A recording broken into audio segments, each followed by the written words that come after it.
Halo semua, saya ucapkan selamat datang dan mari mendengarkan penjelasan berikut ini terlebih dahulu. Saya tuh sedih sekali.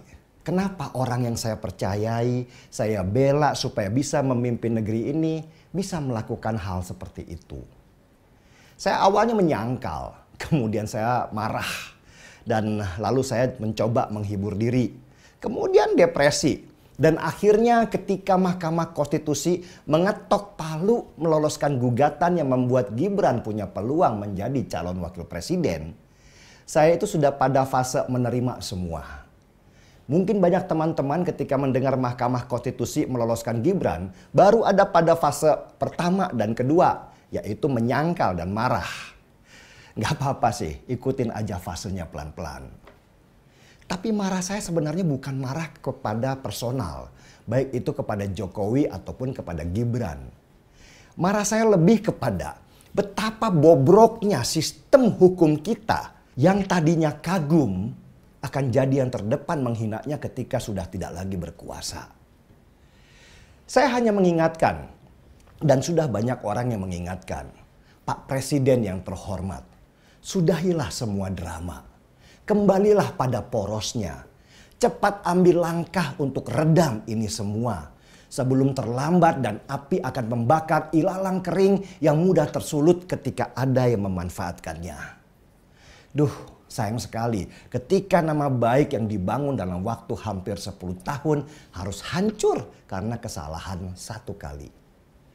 Semoga Pak Presiden mengerti. Dan semoga jeritan hati ini sampai ke ruang personalnya dan bisa menyentuh hati. Dari saya yang berjuang memenangkanmu tanpa rasa pamrih. Jadi teriakan saya itu bukan tentang Jokowi, bukan tentang Gibran. Tetapi tentang peringatan akan hancurnya sistem hukum kita kalau dipakai hanya untuk memenangkan seseorang. Apa hal sesederhana ini tidak mengganggu di pikiran? Gak mengusik hati nurani Anda. Bahkan beberapa hakim di Mahkamah Konstitusi yang punya pendapat berbeda terhadap keputusan pun mencium bau amisnya politik di dalam mahkamah itu sendiri. Malah salah satu hakim konstitusi, Profesor Saldi Isra, mengungkapkan keanehan yang terjadi di dalam Mahkamah Konstitusi khusus untuk gugatan batas usia ini.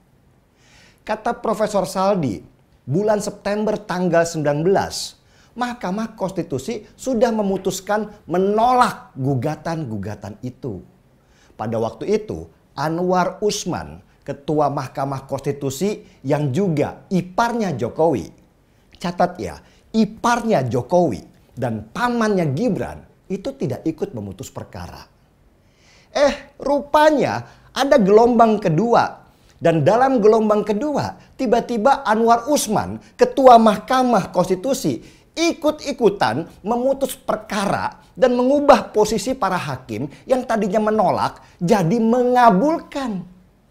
Tentu ini jadi aneh buat para hakim-hakim Mahkamah Konstitusi yang punya integritas. Melihat Ketua Mahkamah Konstitusi jadi punya peran besar dalam meloloskan gugatan yang akhirnya membuka peluang Gibran jadi calon wakil presiden.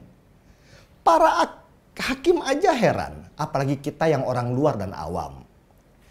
Bau amis, ada campur tangan orang kuat untuk meloloskan Gibran jadi calon wakil presiden ini menyengat banget dan merusak nurani banyak orang. Ini kok kayak kita dianggap bodoh ya? Betapa malunya ketika hukum seperti diinjak-injak hanya untuk meloloskan seseorang yang merupakan anggota keluarga dari ketua mahkamah. Makanya saya bilang, saya muak. Demikian penjelasannya sebagaimana sudah kita dengarkan bersama ya, satu uraian dari Mas Denny Siregar mengenai dinamika politik yang sedang berlangsung di bangsa kita di Indonesia, dan beliau juga menyoroti terkait dengan Bapak Presiden Jokowi, juga Mas Gibran ya, dan kemudian teman-teman beliau juga berbicara tadi sebagaimana sudah kita dengarkan mengenai putusan dari MK ya beberapa hari yang lalu. Nah kawan-kawan semua, memang kalau kita perhatikan ini sudah memunculkan banyak reaksi ya di kalangan masyarakat kita di Indonesia, ada yang pro dan juga ada yang kontra. Dan sebagaimana tadi sudah kita dengarkan apa yang disampaikan oleh Mas Denny Siregar, beliau secara jelas ya menyampaikan rasa sedihnya. Nah bagaimana menurut kawan-kawan semua? Kemudian teman-teman, mari kita perhatikan dengan salah satu uraian yang kemudian membahas mengenai mengapa Prabowo Subianto memilih Gibran menjadi cawapresnya. Di dalam salah satu uraian dikatakan bahwa begini analisanya teman-temannya di sini analisa ataupun analisis politik Universitas Bakri Muhammad Tri Andika memiliki analisis tersendiri mengenai ihwal keputusan dari Koalisi Indonesia Maju ataupun kemudian Kim ya, yang menetapkan wali kota Solo yaitu Gibran Raka Buming Raka, putra dari Bapak Presiden Jokowi, menjadi calon wakil presiden pendamping Prabowo Subianto. Secara normatif menurutnya di sini dikatakan bahwa penetapan Gibran sebagai cawapres oleh Kim tentu disertai dengan berbagai macam pertimbangan, diantaranya elektoral, teritori, dan bahkan regenerasi politik anak muda. Lalu kemudian juga lebih lanjut di sini dikatakan bahwa namun saya melihat dipilihnya Gibran lebih terkait dengan kebutuhan mendasar Prabowo dalam Pilpres ya 2024 teman-teman. Lalu kemudian juga di sini dikatakan bahwa yakni perasaan insecure ya Prabowo berdasarkan pengalamannya di pemilu 2024 dan 2029. Lebih lanjut lagi di sini dikatakan bahwa dalam sejarah politik Indonesia, Andika menjelaskan kalau Prabowo telah mencatatkan diri ya sebagai salah satu tokoh politik yang memiliki karir yang panjang dan akan maju sebagai cawapres dan capres sebanyak 4 kali ya 2009, 14, 19 dan 2024 ini. Itu dia kawan-kawan. Lalu kemudian di sini juga lebih lanjut dikatakan bahwa namun ada dari faktor yang ada, saya mengamati faktor yang paling sering diangkat di setiap pemilu adalah faktor kecurangannya penyelenggara pemilu. Inilah yang saya lihat menjadi sumber political insecure seorang Prabowo. Itu dia teman-teman ya. Kata Prabowo katanya. Lalu kemudian teman-teman semua, di sini juga dijelaskan ya sehingga lanjut dia menjadikan Gibran sebagai cawapres yang meski beresiko adalah opsi yang paling realistis dan taktis bagi Prabowo ya. Itu dia teman-temannya sebagaimana sudah kita lihat di sini. Jadi memang banyak sekali yang kemudian membahas terkait dengan uraian ya ataupun kemudian alasan dari Prabowo Subianto mengapa memilih Gibran ya, karena begini kawan-kawan, beberapa hari yang lalu sebenarnya di waktu-waktu terakhir ini ada dua nama yang kemudian muncul. Yang pertama adalah Erick Thohir dan juga Gibran ya, yang disebut-sebut sebagai dua sosok yang potensial untuk mendampingi Prabowo di Pilpres 2024 ini. Jadi situasinya seperti ini memang kawan-kawan. Lalu kemudian teman-teman semua pada akhirnya juga sudah ada pemberitahuan ya ataupun kemudian sudah ramai sekali dibahas yang mengenai Gibran ya, yang kemudian di sini dikatakan jadi cawapres Prabowo ya, PDIP tiba-tiba bilang begini. Itu dia teman-teman ya. Lalu kemudian bahkan kemarin kawan-kawan ada informasi yang kemudian membahas terkait dengan diduga bahwa TPN Ganjar menduga ya bahwa Gibran tak jadi cawapres ya. Airlangga katanya kita tunggu besok. Ini dia teman-teman ya. Ini beberapa jam yang lalu dikatakan Pemkot Solo jadi cawapres ya, Gibran tak perlu mundur dari Walkot. Nah, berarti ini sudah jadi kawan-kawannya, sudah ada pengumuman ya terkait dengan Gibran yang sudah resmi menjadi cawapres Prabowo Subianto. Lalu tidak hanya itu teman-teman semua, tadi saya ada lihat ya mengenai PSI, katanya PSI deklarasi Prabowo. Coba kita lihat teman-teman. Nah, di sini ya teman-teman semua bisa lihat ya, ini sudah ada juga uraian yang kemudian membahas ya. PSI resmi deklarasi dukung Prabowo dan Gibran di Pilpres 2024. Nah, ini beberapa jam yang lalu teman-teman, itu dia situasinya ya.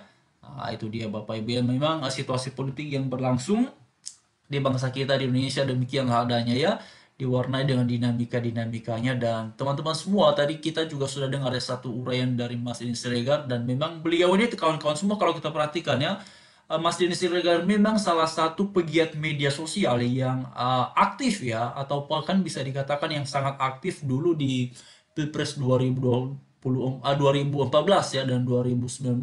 Mas Denny Siregar ini juga aktif sekali ya memberikan dukungan ataupun kemudian pembelaan kepada Bapak Presiden Jokowi ya. Makanya memang di satu sisi saya mencoba memaklumi ya perasaan dari Mas Denny Siregar, sebagaimana tadi sudah diuraikan, beliau nampak kecewa ataupun kemudian marah terkait dengan situasi yang tiba-tiba tidak seperti yang diharapkan ataupun kemudian tidak seperti yang diekspektasikan selama ini. Tapi juga beliau menyampaikan bahwa beliau sekarang sudah berada pada fase menerima semuanya itu. Dan saya lihat kawan-kawan dalam beberapa cuitan ataupun postingan yang Mas Denny Siregar ini juga ya, sekarang sudah lebih fokus untuk bersuara terkait dengan Mas Ganjar dan juga Mahfud MD ya. Karena kawan-kawan semua ini semua sudah lengkap ya. Jadi ada 3 cawapres ya.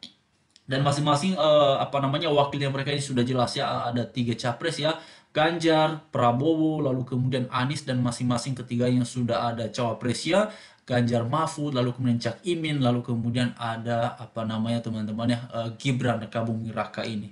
Nah, sekarang yang menjadi pertanyaan sebenarnya kawan-kawan ya, kalau secara pribadi karena begini ya, dalam beberapa kesempatan kan Pak Presiden Jokowi ini ketika ditanya mengenai restu, ya beliau berbicara bahwa tentu memberikan restu, tetapi beliau selalu menyoroti bahwa ya ini kembali kepada masing-masingnya karena putra-putranya beliau ini menurutnya beliau sudah dewasa, sudah punya keputusan sendiri dalam hidupnya. Lalu kemudian kawan-kawan semua yang menjadi pertanyaannya adalah apakah ya terlepas dari semua pernyataan-pernyataan Bapak Presiden Jokowi, apakah pilihan politik dari Bapak Jokowi sendiri ini ya, apakah ini ikut ya sefrekuensi searahkah dengan Gibran yang sudah resmi menjadi cawapres Prabowo, dan juga mengenai PSI yang mana ketua umumnya adalah Kaisang, apa namanya, yang mendukung Prabowo sudah deklarasi, ataukah kemudian Pak Presiden Jokowi yang juga akan punya pilihan politiknya sendiri. Nah itu dia kawan-kawan ya, itu yang sebenarnya kalau saya secara pribadi sedang nanti-nantikan ya, sedang tunggu-tunggu ini kira-kira nanti seperti apa ya situasinya, karena memang politik ini teman-teman kita perhatikan dinamikanya begitu luar biasa sekali ya.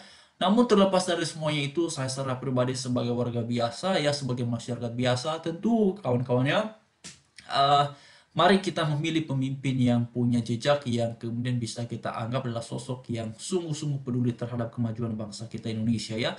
Baik, saya secara pribadi saya kembalikan kepada teman-teman semua ya, tetapi satu hal yang menarik ya, untuk memilih pemimpin tentu kita tidak bisa mengabaikan apa namanya teman-temannya track record ya, ataupun kemudian rekam jejak selama ini ya. Jadi mari terus suarakan dan harapkan yang terbaik untuk Pilpres 2024 nanti, agar sekiranya bisa berjalan dengan lancar, dan yang akan memimpin negeri ini adalah orang yang tidak hanya sekedar pintar tetapi juga punya hati dan mau membangun bangsa kita Indonesia. Terima kasih.